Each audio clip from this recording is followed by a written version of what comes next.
Друзья, всем привет! Как и обещал, сегодня мы вместе с вами посмотрим на некоторые орхидеи, которые были без корней, либо только с воздушными корнями.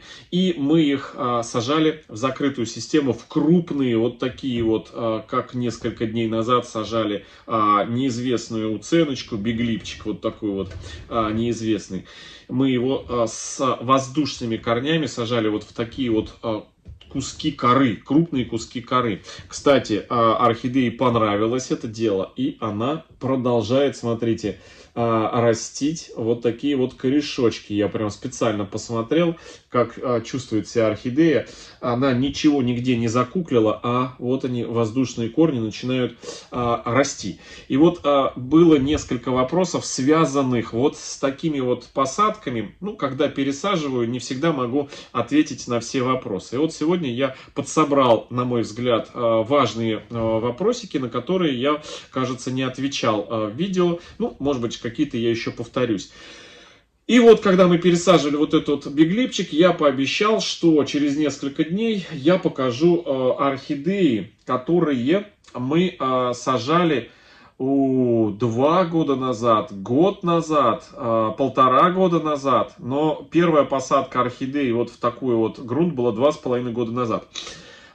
И сразу хочу зачитать первый вопрос, который мучает, наверное, не только автора этого вопроса, но и еще много зрителей канала, которые так или иначе задают подобную тему.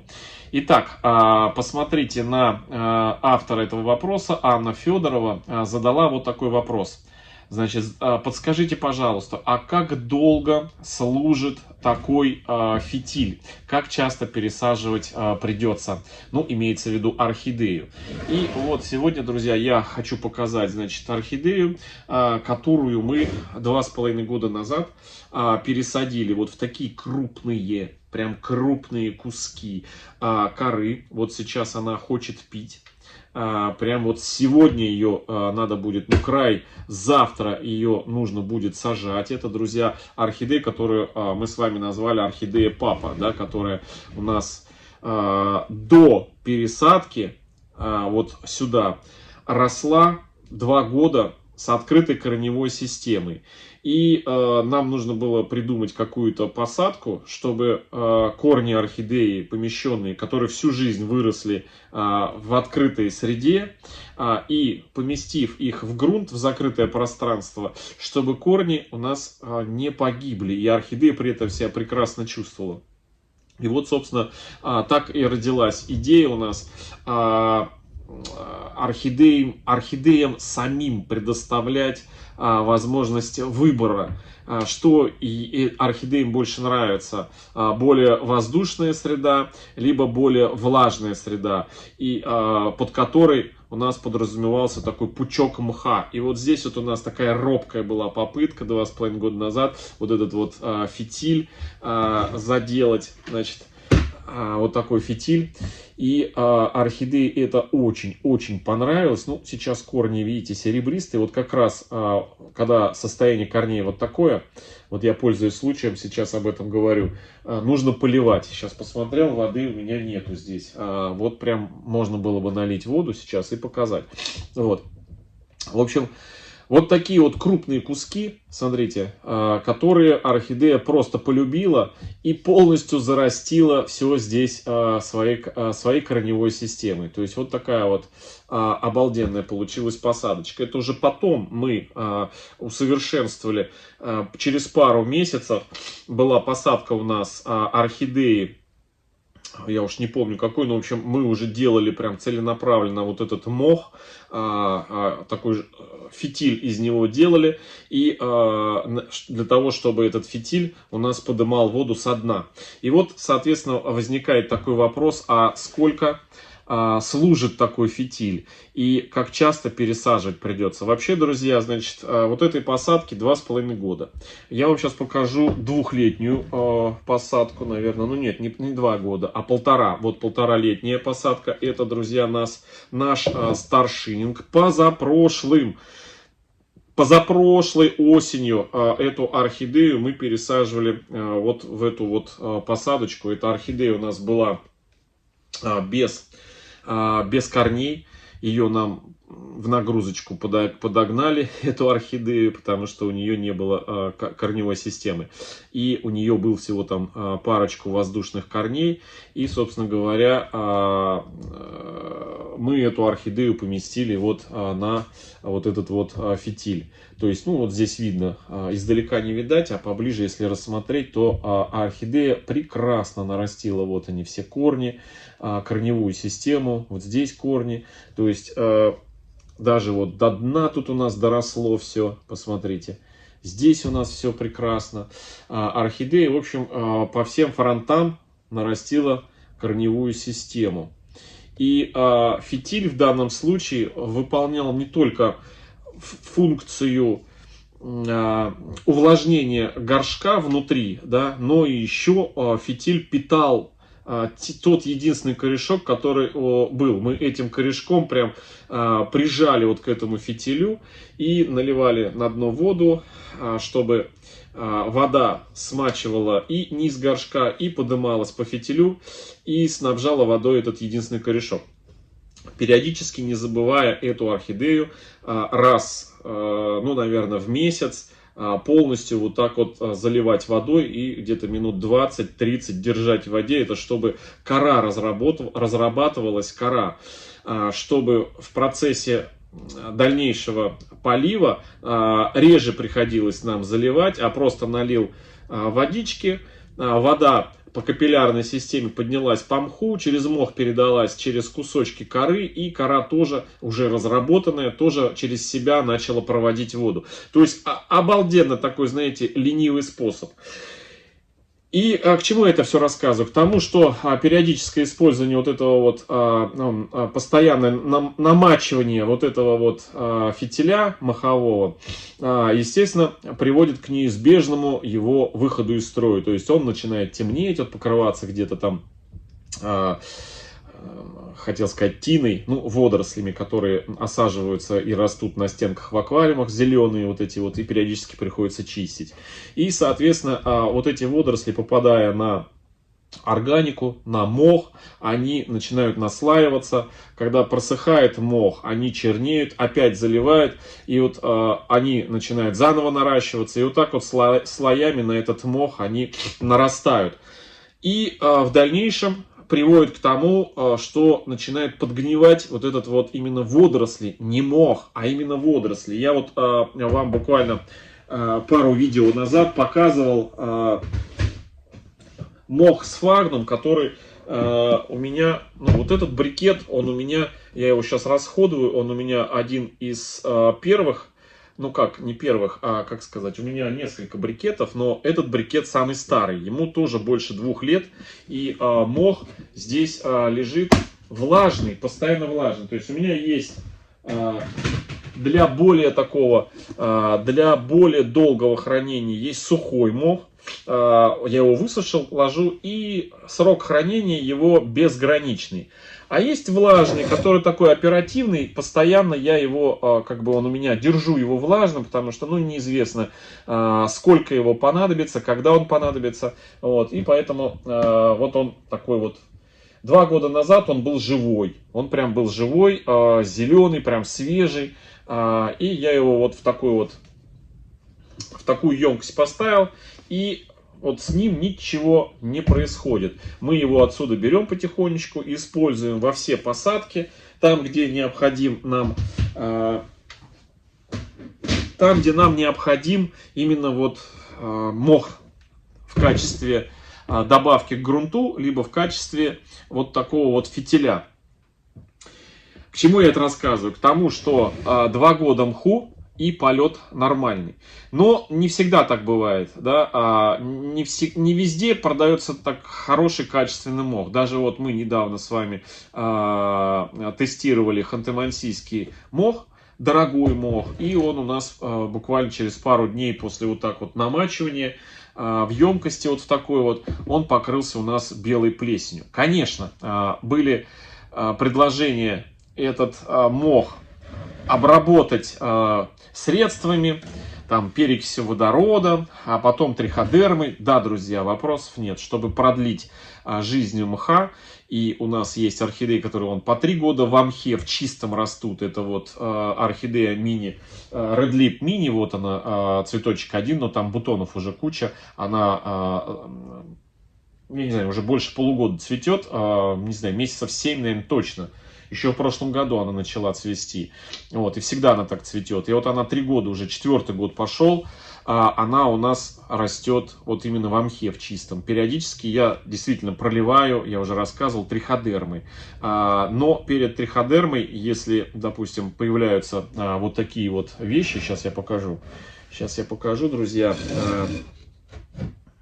Ну вот даже на примере вот этой вот орхидеи, которую мы неизвестной уценкой несколько дней назад пересаживали. Вот здесь вот можете увидеть, на коре появляются вот такие пятна, знаете, бело-зеленые, как знаете, такая плесень, бело-зеленая плесень. Я уже в одном из видео рассказывал, ее можно, с ней можно бороться без ничего.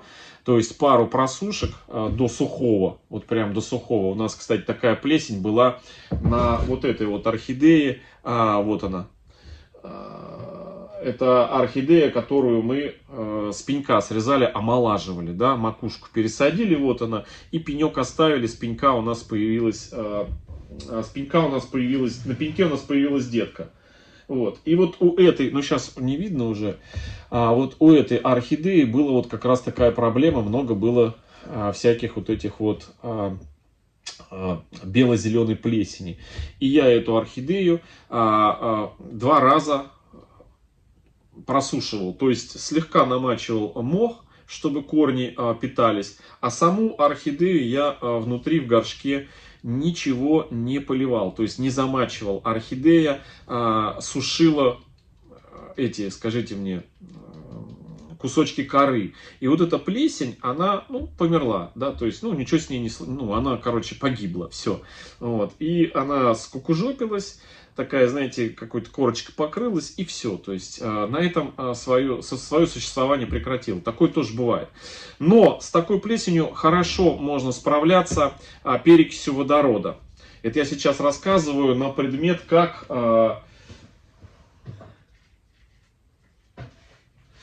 продлить жизнь мху, да? По большому счету проблема не в мхе бывает, а проблема вот с корой, куда мы добавляем этот мох. Потому что сам по себе, если мох хорошего качества, я уже рассказывал, то когда он живой, у него выделяются ферменты, которые подавляют грибок, подавляют, бактерии подавляют. Этим он и ценится. И вот когда, знаете, видишь такую картину, вот как ханты-мансийский мох мы взяли, а на нем появилась белая плесень, то это говорит, что технология что-то где-то была нарушена с этим мхом. Оно, конечно, и понятно, что можно его обработать триходермой, но вопрос, друзья, вот так вот купи за 2000 брикет, да, мы не покупали, нам его производитель прислал на обзор, на честный обзор. Мы сделали честный обзор. Вот. Может быть, он не весь такой, но все равно купить за 2000, а цена его там была 1990 рублей, купи за 2000 и потом танцуй вокруг него с этим, скажите мне, с бубном, да, с разными средствами. Проще просто купить дешевый за 50-60 рублей живой хороший мох, сушеный даже продается по 60-70 рублей. Вот у нас вот такой мох, о котором я говорю, доступный и нормальный. В группах ВКонтакте огромное количество продается, девочек продают этот мох. Вот зайдите к нам в группу, называется «Орхидеи. Покупка, продажа, обмен», и там в группах периодически, в этой группе у нас постоянно периодически возникают предложения от продавцов. Вот. И все покупают из этой группы у нас, и, по-моему, никто не жалуется. Но если кто-то где-то что-то накосячил, то это сразу становится известным. Плохая реклама людям не нужна, поэтому люди стараются хороший поставлять, продавать хороший товар. Вот так вот я говорю. К чему такое долгое предисловие? К тому, что сам по себе хороший мох, он практически, ну вот как минимум, уже вот у нас растут орхидеи, уже 4-й год прошел. Поэтому я даже не рассматриваю вопрос жизни фитиля меньше 3 лет. То есть вот 3 года это вот прям самый-самый, наверное, минимальный срок мха можно использовать в качестве фитиля постоянно влажным. Это первое. Второе, что, ну, мы, согласитесь, редко используем, точнее, редко у нас орхидеи сидят 3 и более лет. То есть, ну, у меня, понятно, там большая коллекция, есть масса орхидей, до которых просто руки не доходят, и они уже перевалили срок пересадки уже далеко за 3 года. Если по 4, если по 5 лет орхидеи сидят в одном и том же грунте. Но там не мох, там другие компоненты, да. Что касается мха, то минимальный срок жизни его в качестве фитиля это вот 3 года прям. Что такое 3 года? 3 года это уже достаточно большое количество нарощенных корней у орхидеи. Вот хочу показать еще одна орхидея, которую мы сажали тоже, когда мы сажали, наверное, года 2 и назад я ее сажал, 2 с лишним года назад, на фитиль. Это орхидея реанимашка, это каменная роза. Проблема была этой каменной, это не моя каменная роза, да, это реанимашка из магазина. Проблема этой орхидеи была в следующем, то что ее очень сильно поели клещи и трипсы, то есть основания прям сожрали. Сожрали так, что орхидея никуда у нас не росла, видите, вот там у нее. Когда мы ее достали из горшка, у этой орхидеи практически вообще не было корней. То есть вот просто там один какой-то 2 воздушных корешка, плюс поеденные остатки листиков клещами и трипсами. Мы ее обработали Аберон Рапидом. Вот таким вот. Кстати, спрашивают, чем можно Аберон Рапид заменить. Друзья, Аберон Рапид, в нем 2 действующих вещества. И вот есть такое средство BioKill. И я знаю, что из зрителей нашего канала уже достаточно много покупали этот BioKill. И делились, что очень хорошее средство. Вот в этом BioKill одно из действующих веществ есть, которое присутствует в Аберон Рапиде. Ну, я бы так сказал, что это, знаете, немножко упрощенная версия Аберон Рапида, вот этот BioKill. И очень хорошо помогает от насекомых вредителей. И вот мы эту орхидею обработали вот этим BioKill. И с одним там корешком воздушным, оставшимся в живых, мы ее прилабунили вот к фитилю. Вот смотрите, как все заросло корнями. То есть орхидея сама выбрала, куда ей хорошо, лучше растить корни. То есть этому мху более 2 лет. То есть вот этой посадке 2 года. За это время она у нас выпустила деточку. Вот вы видите, это детка у нее. Оттуда вот появилась из глубины. Вот, и орхидея, собственно говоря, прекрасно себя чувствует. То есть вот такая вот красотка. Вот, сама она застопорилась, сама мамаша, она остановилась. Вот пустила все свои силы вот в эту вот в свою красоточку. Это каменная роза именно в окрасе каменной розы. Magic Art в окрасе и в виде цветения каменной розы. Вот, значит, как часто пересаживать орхидеи придется? Раз в 3 года, это общая рекомендация, ну, вообще для всех орхидей. Неважно, потому что вот за это время, видите, нарастает большое количество корней. И срок жизни корней орхидей, они от полугода до там 3-4 максимум лет. То есть нету корней, которые живут вечно. Они отрастают. У каких-то сортов подольше, у каких-то сортов побыстрее, у каких-то орхидей корни любят повлажнее, какие-то корни любят по суше. И, соответственно, продолжительность жизни корней, она разная. И вот от полугода, от 6 месяцев до там, 3, максимум 4 лет. Ну, вот как раз за это время, пока после пересадки, да, пока у нас фитиль работает, 3 года, и с ним ничего не происходит, за это время корни нарастают, а если тем более орхидея уже была с большим количеством корней, да, то за это время наверняка появляются корни, которые отмерли, да, их нужно доставать, их нужно чистить, орхидеи нужно профилактическую пересадку делать один раз. Ну, вообще, как бы, кто-то там где-то всегда там 2 года, но я, друзья, по обстоятельствам, если орхидеи хорошо себя чувствуют, и корни хорошие, то держу не менее 3 лет. Орхидея 3-4 года, ну может и больше.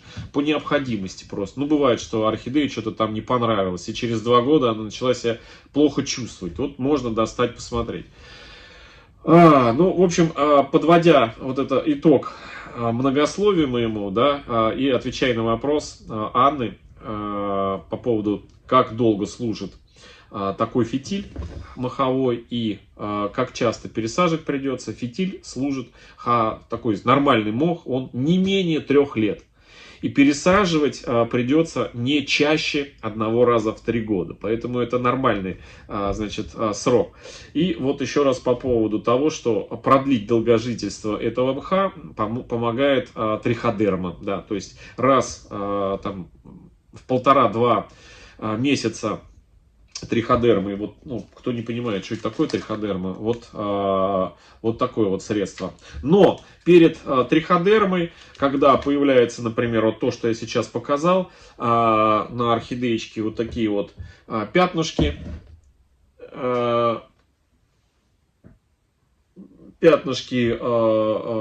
плесени, нужно перед тем, как применить триходерму, лучше замочить орхидею вот перекисью водорода. Здесь вот у меня 3%, да, 30 мл на 1 литр воды. Думаю, будет нормально.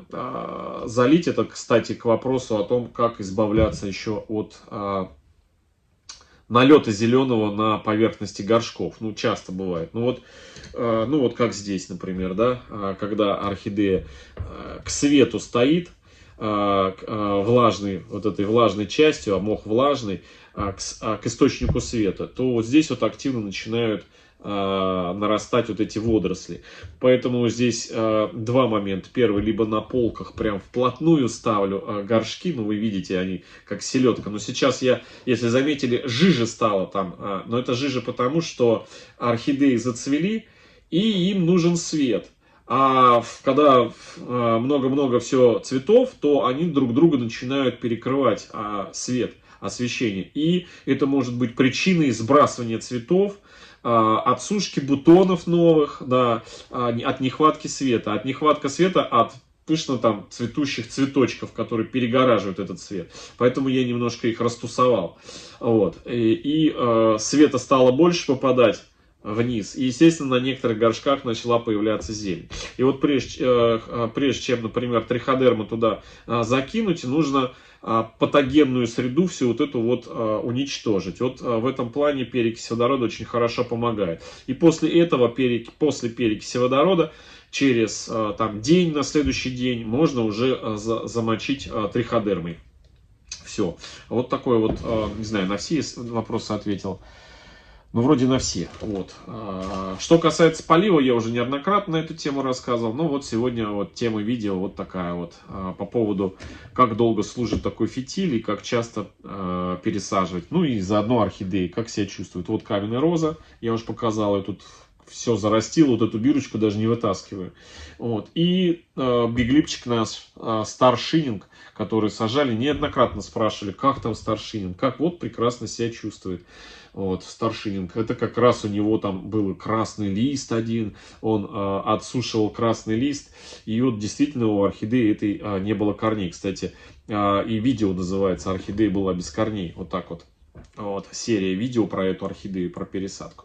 В общем, друзья, если есть вопросы еще, задавайте, пишите в комментариях под этим видео. Я обязательно прочитаю все вопросы и на них отвечу в одном из следующих видео, посвященных этой теме.